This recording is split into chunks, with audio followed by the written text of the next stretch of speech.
എല്ലാവർക്കും നമസ്കാരം. ഞാൻ സരിത മഹേശ്വരൻ.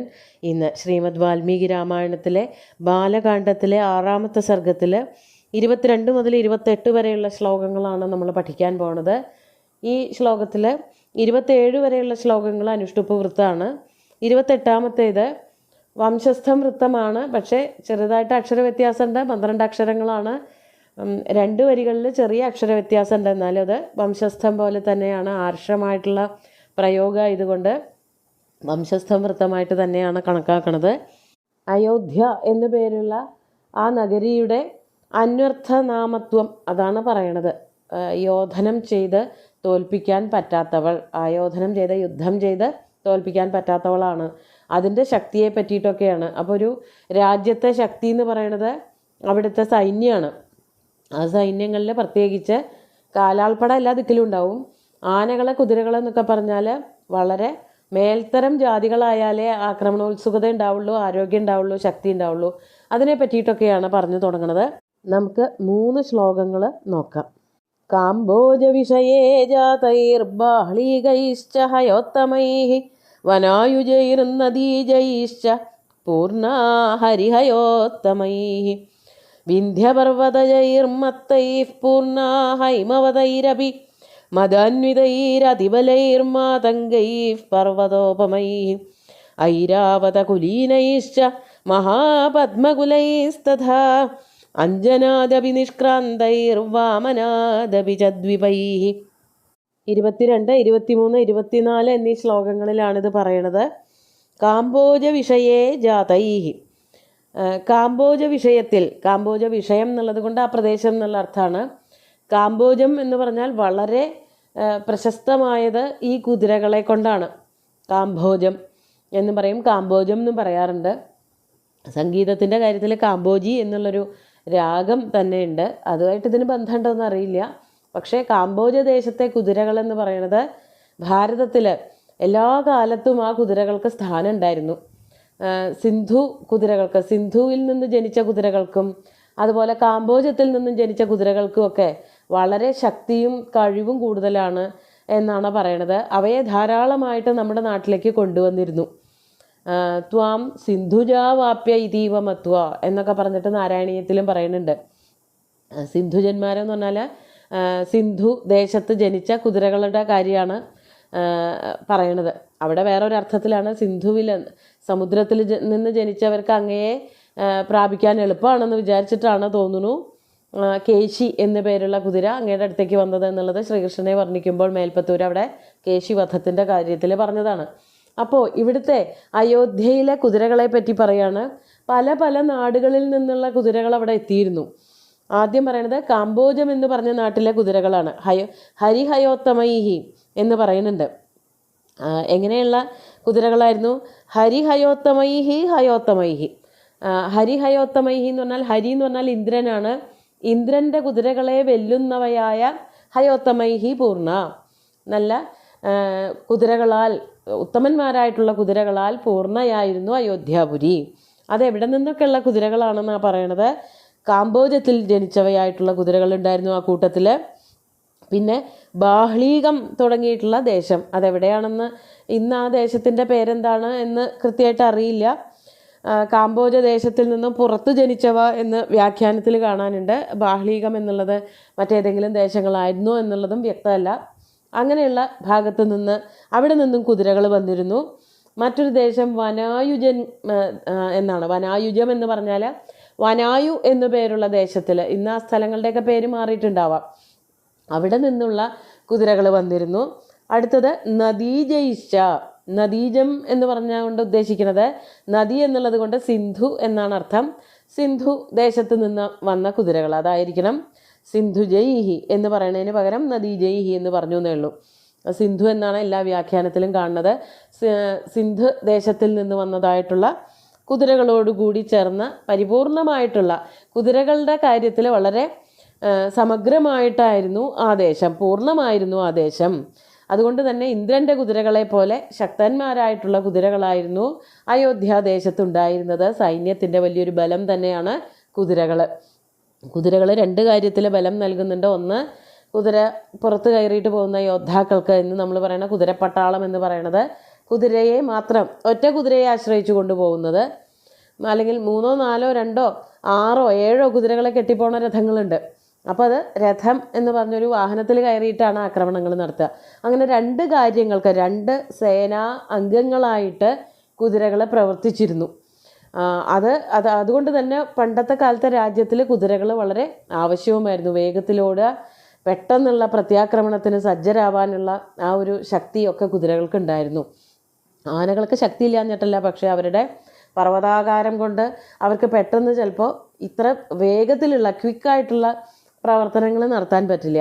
അതുകൊണ്ട് ആനകളെന്ന് പറഞ്ഞാൽ ഒരൊറ്റ ആക്രമണങ്ങളെ കൊണ്ട്, ഒരു തുമ്പിക്കൈയിൻ്റെ ഒരു അടി കൊണ്ടോ ഒരു കാലിൻ്റെ പതനം കൊണ്ടോ ഒരുപാട് ആൾക്കാരെ വധിക്കാൻ ശക്തിയുള്ള ആനയാണ്. അപ്പോൾ ആന കുതിര ചെയ്യണതല്ല ആന ചെയ്യുന്നത്. ആനയുടെ ശരീരത്തിൻ്റെ ബലം കൊണ്ട് ആന പലരെയും ആക്രമിച്ചിരുന്നു. മറ്റത് വേഗത കൊണ്ടുമൊക്കെ ആയിരുന്നു ആക്രമണങ്ങൾ നടത്തിയിരുന്നത്. അപ്പോൾ ഏറ്റവും ശ്രേഷ്ഠന്മാരായിട്ടുള്ള കുറേ അശ്വങ്ങൾ ആ നാട്ടിലുണ്ടായിരുന്നു. അടുത്തത് കുതിരകളെ പറ്റിയിട്ടാണ് പറയണത്. വിന്ധ്യപർവ്വതജൈർ മത്തൈഹി പൂർണ്ണ ഹൈമവതൈരവി. എവിടെ നിന്നാണ് ആനകൾ വരണത്? ഒന്ന് വിന്ധ്യപർവ്വതത്തിൽ, വിന്ധ്യക്കാട്ടിലെ ആനകൾ എന്ന് പറഞ്ഞാൽ മതോന്മത്തന്മാരായിട്ടുള്ള ആനകളാണ് എന്ന് പണ്ടേ പ്രസിദ്ധമാണ്. വിന്ധ്യപർവ്വതത്തിൻ്റെ സമീപത്തു കൂടി ഒഴുകുന്ന നർമ്മദാ നദിയിലെ ജലത്തിന് ഈ ആനകളുടെ മദജലത്തിൻ്റെ ഗന്ധമുണ്ട് എന്ന് കാളിദാസൻ പറയുന്നുണ്ട്. തസ്യാസ്തിക്തൈർവനഗജമദൈർവാസിതം വാന്തവൃഷ്ടിർജംബൂകുഞ്ചപ്രതിഹതരയം തോയമാദായ ഗച്ഛേ എന്ന് മേഘസന്ദേശത്തിൽ വളരെ ഭംഗിയായിട്ട് കാളിദാസൻ പറയുന്നുണ്ട്. ആ പാറക്കെട്ടുകളിൽ കൂടെ ഒഴുകിയിറങ്ങുന്ന വെള്ളത്തിനെ ആനയുടെ മേൽ വരച്ചിട്ടതായ വെള്ളക്കുറികൾ, ഭസ്മക്കുറികൾ പോലെ ദൂരെ നിന്ന് കാണാം. രേവാം ദ്രക്ഷ്യസ്യ ഉപലവിഷമേ വിന്ധ്യപാദേ വിശീർണാം ഭക്തിച്ഛേദൈരിവ വിരചിതാം ഭൂതിമംഗേ ഗജസ്യ. ഭസ്മം കൊണ്ട് കുറിയിടിച്ച പോലെ ആനയെ, അതുപോലെയാണ് ഈ വെള്ളച്ചാലുകൾ പാറക്കെട്ടുകളിൽ കൂടെ ഒഴുകി ഇറങ്ങണത്. അത് നർമ്മദയുടെ ഉദ്ഭവമാണ്. അങ്ങനെ ഒഴുകി വരുന്ന നർമ്മദ പിന്നീട് ഒരു വലിയ നദിയായിട്ട് തീരുന്നുണ്ട്. പക്ഷേ ആ വിന്ധ്യയുടെ പല ഭാഗത്ത് കൂടെ ഒഴുകി വരുമ്പോൾ അതിലെ വെള്ളത്തിന് ധാരാളം ആനകൾ കുളിക്കാൻ വരുന്നത് കൊണ്ട് അതാണ് വനഗജമദൈഹി വാസിതം അന്തവൃഷ്ടി. വനഗജമദങ്ങളെ കൊണ്ട് വാസനയുള്ളതായ ഗന്ധം, പൂർണ്ണഗന്ധങ്ങളായ അതിൻ്റെ ഗന്ധം ഉൾക്കൊള്ളുന്നതായ വെള്ളം അത് കുടിച്ചിട്ട് വേണം ഹേ മേഘമേ അങ്ങ് പോവാൻ എന്ന് മേഘസന്ദേശത്തിൽ കാളിദാസൻ പറയുന്നുണ്ട്. അപ്പോൾ എത്രയോ കാലം മുമ്പ് തന്നെ വിന്ധ്യക്കാട്ടിലെ ആനകളെ പറ്റിയിട്ട് ഇവിടെ പേരും പെരുമയുണ്ട്. ആ ആനകളായിരുന്നു അയോധ്യയിലേക്ക് വന്നിരുന്നത്. ആനകളെ പിടിച്ച് നല്ലവണ്ണം വേണ്ടതുപോലെ ചട്ടം പഠിപ്പിച്ചിട്ട് അങ്ങനെ ആനകളെ യുദ്ധത്തിനൊക്കെ ആയിട്ട് സൈന്യത്തിലേക്കൊക്കെ കൊണ്ടുവന്നിരുന്നിട്ടുണ്ടാവണം. അതാണ് ഇവിടെ പറയണത്. വിന്ധ്യപർവ്വതജൈഹി മത്തൈഹി. അവർ നല്ല ശക്തിമാന്മാരാണ്, അഹങ്കാരമുള്ളവയാണ്, അല്ലെങ്കിൽ മതോന്മത്തരാണ്, അങ്ങനെയുള്ള ആനകൾ. മാത്രമല്ല വേറൊരു ദിക്കൊന്നും കൂടിയുണ്ട്. ഹൈമവതൈരപി. ഹിമാലയത്തിലെ കാടുകളിൽ നിന്നും പിടിച്ചതായിട്ടുള്ള ആനകളും ഉണ്ടായിരുന്നു. ഹൈമവതൈരപി പൂർണ്ണാഹ. അങ്ങനെയുള്ള ആനകൾ മാത്രമല്ല മദാന്വിതൈഹി അതിബലൈഹി പർവ്വതോപമൈഹി മാതംഗൈഹി പൂർണ്ണ.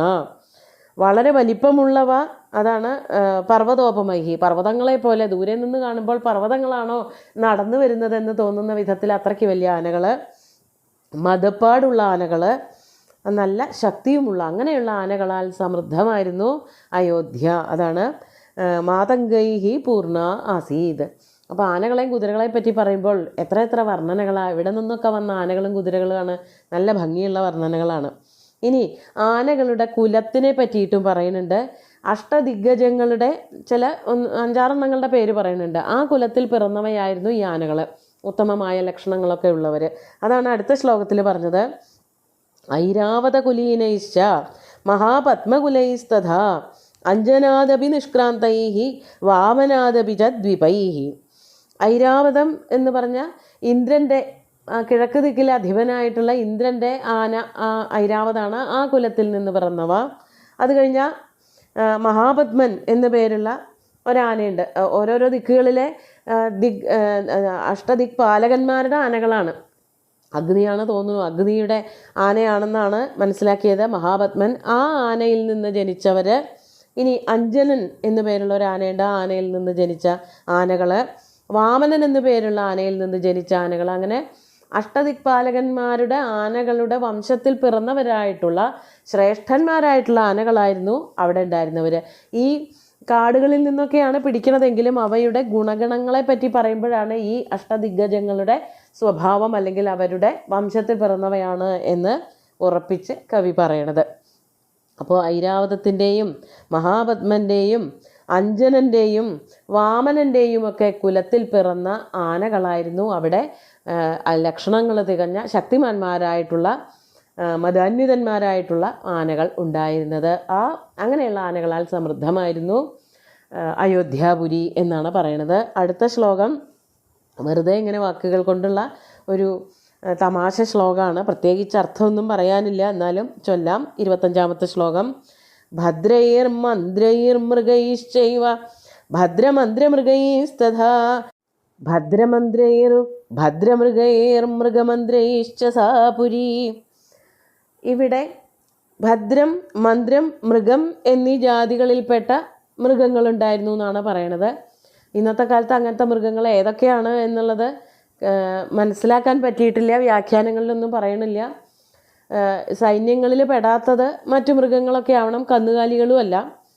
അങ്ങനെയുള്ള വല്ല കഴുതകളെ പോലെയുള്ള മൃഗങ്ങളാണോ ഉദ്ദേശിക്കുന്നത് എന്നുള്ളതും വ്യക്തമല്ല. അതുപോലെയുള്ള പോത്തുകളോ കഴുതകളോ അങ്ങനെയുള്ള മൃഗങ്ങളൊക്കെ ധാരാളം ഉണ്ടായിരുന്നു എന്നേ ഇതിൽ നിന്ന് പറയാൻ പറ്റുള്ളൂ. ആടുകളെന്നൊക്കെ പറയുമ്പോൾ, പോത്തുകളെന്നൊക്കെ പറയുമ്പോഴേക്കും അവയൊക്കെ കന്നുകാലികളിൽ പെടുന്നുണ്ട്. അതങ്ങനെ അല്ലാത്ത ഏതൊക്കെയോ ചില മൃഗങ്ങളെയാണ് ഉദ്ദേശിക്കുന്നത്. അവയുടെ കൃത്യമായിട്ടുള്ള പരാമർശങ്ങൾ എവിടെയില്ല. അവ തമ്മിൽ ചേർന്നിട്ടുള്ളതായ സങ്കരജാതികളുണ്ടായിരുന്നു. ഭദ്രമൃഗങ്ങൾ, മന്ത്രമൃഗങ്ങൾ ഒക്കെ ഉണ്ട്. അങ്ങനെയുള്ള മൃഗങ്ങളൊക്കെ ജാതികളിൽപ്പെട്ട മൃഗങ്ങളൊക്കെ ഉണ്ടായിരുന്നു. ഭദ്ര മന്ത്ര മൃഗഗണങ്ങളും അവയുടെ മിശ്രങ്ങളായിട്ടുള്ള ഭദ്രമന്ത്രന്മാർ, ഭദ്രമൃഗങ്ങൾ, മൃഗമന്ത്രങ്ങൾ എന്നൊക്കെ പറഞ്ഞിട്ടുള്ളതായ പലതരത്തിലുള്ള ഈ കോവർ കഴുത തുടങ്ങിയിട്ടുള്ളതൊക്കെ ആവണം. അങ്ങനെയുള്ള ധാരാളം മൃഗങ്ങളും അവിടെ ഉണ്ടായിരുന്നു. എല്ലാ മൃഗങ്ങളെയും വേണ്ടതുപോലെ പരിപാലിച്ചിരുന്നു എന്ന് കാണിക്കാൻ വേണ്ടിയിട്ട് ഇത് വാൽമീകി തന്നെ എഴുതിയതാണോ എന്നുള്ള ഒരു സംശയം തോന്നും. ഭദ്ര മന്ത്ര മൃഗ പദങ്ങളെ കൊണ്ടുള്ള ഒരു കളിയാണ് ഈ ശ്ലോകത്തിൽ കാണുന്നത്. അതിനുശേഷം 26-ാമത്തെ ശ്ലോകം നോക്കാം. നിത്യമത്തൈ സദാ പൂർണ നാഗൈരചലസന്നിഭൈ സായോജനേ ദ്വേ ച ഭൂയ സത്യനാമാ പ്രകാശതേ യസ്യാം ദശരഥോ രാജാ വസൻ ജഗദപാലയത്. അത് കഴിഞ്ഞ് വരുന്ന ശ്ലോകത്തിൽ വീണ്ടും ആനകളെ പറ്റിയിട്ടാണ് പറയണത്. അതുകൊണ്ട് ഇതൊരു കൂട്ടത്തിൽ പെടാത്ത ശ്ലോകമായിട്ടാണ് 25-ാമത്തെ ശ്ലോകം മനസ്സിലാക്കാൻ പറ്റണത്. എന്നിട്ട് പറയാണ്, ആ ആനകളുടെ കാര്യം പറഞ്ഞതുമായിട്ട് ചേർത്താ പറയണത്. നിത്യമത്തൈഹി അചലസന്നിഭൈഹി നാഗൈഹി സദാപൂർണ സ അയോധ്യ. മതോന്മത്തരായിട്ടുള്ള നാഗങ്ങൾ എന്നുള്ളതിന് ആന എന്നാണ് അർത്ഥം. ആനകളാൽ പരിപൂർണമായിട്ടുള്ള രാജ്യം, ആ രാജ്യം വേണ്ടതുപോലെ ദശരഥനാണ് ഭരിച്ചിരുന്നത്. അതിന് ഭൂയ ദ്വേ യോജനെ, 2 യോജനയോളമുള്ള പ്രദേശം, അത്രയും വ്യാപിച്ചു കിടന്നിരുന്നതായ അയോധ്യ എന്നുള്ള ആ പ്രദേശം ഭൂയ സത്യനാമ പ്രകാശതേ, അത് എങ്ങനെയുള്ളതായിരുന്നു? സത്യനാമാവായിട്ടാണ് ശോഭിച്ചിരുന്നത്. പേര് പോലെ തന്നെ നാമത്തെ സത്യമാക്കുന്നതായിരുന്നു ആ നഗരി. അതായത് ആരാലും യുദ്ധത്തിൽ കീഴടക്കാൻ പറ്റാത്തൊരു രാജ്യമായിരുന്നു അയോധ്യ. യസ്യാം, ആ അയോധ്യയിൽ രാജാ ദശരഥ വസൻ ജഗത് അപാലയത്, അവിടെ വസിച്ചുകൊണ്ട് രാജാവായിട്ടുള്ള ദശരഥൻ അതിനെ പരിപാലിച്ചു പോന്നു എന്നർത്ഥം. അത്രയേ ഉള്ളൂ അതിൽ പറയണത്. ആ പുരിയുടെ പേര് അന്വർത്ഥമായിരുന്നു എന്നർത്ഥം. എന്നിട്ട് 27-ാമത്തെ ശ്ലോകം നോക്കാം.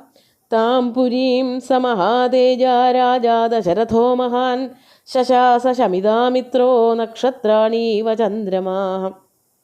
ആ പുരിയെ, അതാണ് താം പുരീം, സ മഹാതേജ മഹാൻ രാജ ദശരഥ ശശാസ. മഹാതേജസ്വിയായ നല്ല കഴിവുറ്റവനായ മഹാനായിട്ടുള്ള ദശരഥൻ ആ രാജ്യത്തിനെ പരിപാലിച്ചു പോന്നു. എങ്ങനെയൊക്കെ? ശമിതാമിത്ര, അമിത്രങ്ങളെ അതായത് ശത്രുക്കളെ ശമിപ്പിച്ചവനായിട്ടുള്ള ദശരഥൻ എന്നു പേരുള്ള രാജാവ്. നക്ഷത്രാണീവ ചന്ദ്രമാ, ചന്ദ്രൻ എപ്രകാരമാണോ നക്ഷത്രങ്ങളുടെ ശോഭയൊക്കെ ഇല്ലാതെയാക്കിയിട്ട് അവയെയൊക്കെ നിഷ്പ്രഭമാക്കിയിട്ട് ഏറ്റവും തെളിഞ്ഞ ശോഭയോടുകൂടി നിൽക്കുന്നത്, അതുപോലെ ദശരഥൻ ശത്രുക്കളെ എല്ലാവരെയും ഇല്ലാതെയാക്കിയിട്ട് അവരെയൊക്കെ നിഷ്പ്രഭരാക്കിയിട്ട് ഒന്നുകിൽ തോൽപ്പിച്ചിട്ട് അല്ലെങ്കിൽ അവരെക്കാൾ ഉയർന്നു നിന്നുകൊണ്ട് അയോധ്യ എന്നുള്ള പുരി ചന്ദ്രനെ പോലെ, ചന്ദ്രൻ രാത്രിയെ എന്ന പോലെ രാത്രിയിൽ എങ്ങനെയാണോ തെളിഞ്ഞു നിൽക്കുന്നത് നക്ഷത്രങ്ങളെ ഇല്ലാതെയാക്കിയിട്ട്, അതുപോലെ ശോഭിച്ചു എന്നർത്ഥം. നമുക്ക് 28ാമത്തെ ശ്ലോകം കൂടി നോക്കാം. താം സത്യനാമാം ദൃഢതോരണാർഗളാം ഗൃഹൈർവിചിത്രൈരുപശോഭിതാം ശിവാം പുരീമയോധ്യാം നൃസഹസ്രസങ്കുലാം ശശാസ വൈ ശക്രസമോ മഹീപതി. നേരത്തെ പറഞ്ഞ അതേ കാര്യങ്ങളൊക്കെ തന്നെ വീണ്ടും വീണ്ടും പറയാണ്. സത്യനാമാം ദൃഢതോരണാർഗളാം വിചിത്രൈഃ ഗൃഹൈഃ ഉപശോഭിതാം ശിവാം നൃസഹസ്രസങ്കുലാം അയോധ്യാപുരീം ശക്രസമോ മഹീപതി ശശാസ വൈ. സത്യനാമാം പേരുപോലെ തന്നെയുള്ളവളും, അയോധ്യ യോധനം ചെയ്യാൻ ആക്രമിക്കാൻ പറ്റാത്തവളും, ദൃഢമായ തോരണങ്ങളും അർഗളങ്ങളും കോട്ടക്കൊത്തളങ്ങളൊക്കെ വളരെ ശക്തമായിട്ടുള്ള അങ്ങനെയുള്ളതായ രാജ്യം, അതുപോലെ വിചിത്രങ്ങളായിട്ടുള്ള സുന്ദരങ്ങളായിട്ടുള്ള വീടുകൾ കൊണ്ട്, ദാരിദ്ര്യമൊന്നും ഇല്ലാത്തത് കൊണ്ട് നല്ല വീടുകളാണ്, അങ്ങനെയുള്ള വീടുകളാൽ ശോഭിച്ചിരുന്നതായ വളരെ മംഗളരൂപിയായിട്ടുള്ള അയോധ്യ എന്നു പേരുള്ള പുരി. മാത്രമല്ല ആയിരക്കണക്കിന് സഹസ്രസങ്കുലം, ആയിരക്കണക്കിന് ചെറിയ രാജാക്കന്മാർ, സാമന്ത രാജാക്കന്മാരെ കൊണ്ട് നിറഞ്ഞതായ ആ രാജ്യത്തിനെ ഇന്ദ്രൻ ഭരിക്കുന്നത് പോലെ, ഇന്ദ്രൻ സ്വർഗത്തിലെ പ്രകാരമാണോ അപ്രകാരം മഹീപതിയായിട്ടുള്ള രാജാവ് ദശരഥൻ ആ അയോധ്യാപുരിയെ പരിപാലിച്ചു എന്നർത്ഥം. അതാണ് ആ രാജ്യത്തിൻ്റെ മഹിമാവ്. നമുക്ക് ഇന്നത്തെ ശ്ലോകങ്ങൾ ഒന്നുകൂടി ചൊല്ലി നോക്കാം. കാംബോജവിഷയേ ജാതൈർബാഹ്ലീകൈശ്ച ഹയോത്തമൈഃ വനായുജൈർനദീജൈശ്ച പൂർണ്ണാ ഹരിഹയോത്തമൈഃ വിന്ധ്യപർവ്വതജൈർമത്തൈഃ പൂർണ്ണാ ഹൈമവതൈരപി മദാന്വിതൈരതിബലൈർമാതംഗൈഃ പർവ്വതോപമൈഃ ഐരാവതകുലീനൈശ്ച മഹാപദ്മകുലൈസ്തഥാ അഞ്ജനാദപി നിഷ്ക്രാന്തൈർവാമനാദപി ച ദ്വിപൈഃ ഭദ്രൈർമന്ത്രൈർമൃഗൈശ്ചൈവ ഭദ്രമന്ത്രമൃഗൈസ്തഥാ ഭദ്രമൃഗൈർമൃഗമന്ത്രൈശ്ച സാ പുരീ നിത്യമത്തൈः സദാ പൂർണ്ണാ നാഗൈരചലസന്നിഭൈः സാ യോജനേ ദ്വേ ച ഭൂയഃ സത്യനാമാ പ്രകാശത്തെ യസ്യാം ദശരഥോ രാജാ വസൻ ജഗദപാലയത് താം പുരീം സമഹാതേജാ രാജാ ദശരഥോ മഹാൻ ശശാസ ശമിതാമിത്രോ നക്ഷത്രാണീവ ചന്ദ്രമാഃ താം സത്യനാമാം ദൃഢതോരണാർഗളാം ഗൃഹൈർവിചിത്രൈരുപശോഭിതാം ശിവാം പുരീമയോധ്യാം നൃസഹസ്രസങ്കുലാം ശശാസ വൈ ശക്രസമോ മഹീപതി. അങ്ങനെ ഇന്ദ്രൻ സ്വർഗലോകത്തെ ഭരിക്കുന്നത് പോലെ ദശരഥ മഹാരാജാവ് അയോധ്യയെ ഭരിച്ചു എന്ന് പറഞ്ഞിട്ടാണ് ഈ ഒരു സർഗം അവസാനിക്കുന്നത്. 7ാമത്തെ സർഗം നമുക്ക് അടുത്ത ദിവസം തുടങ്ങാം. അവിടെ അയോധ്യയുടെ മറ്റു കാര്യങ്ങളെ പറ്റിയിട്ട്, എങ്ങനെയാണ് നിയന്ത്രണങ്ങൾ ഭരണങ്ങളൊക്കെ നടന്നിരുന്നത് എന്നുള്ള കാര്യങ്ങൾ, പുരോഹിതന്മാർ മന്ത്രിമാർ അതിനെ പറ്റി അങ്ങനെയുള്ള വിഷയങ്ങളെ പറ്റിയിട്ടൊക്കെ അടുത്ത ദിവസത്തെ ശ്ലോകങ്ങളിൽ കാണാം. സുന്ദരമായിട്ടുള്ള ശ്ലോകങ്ങൾ, ഇന്നത്തെ ശ്ലോകങ്ങൾ ഭഗവാൻ ശ്രീരാമചന്ദ്രൻ്റെ കാൽക്കൽ അർപ്പിച്ചുകൊണ്ട് ഗുരുവായൂരപ്പനെ സാഷ്ടാംഗം നമസ്കരിച്ചുകൊണ്ട് എല്ലാവർക്കും ശുഭദിനം നേർന്നു നിർത്തട്ടെ. നന്ദി.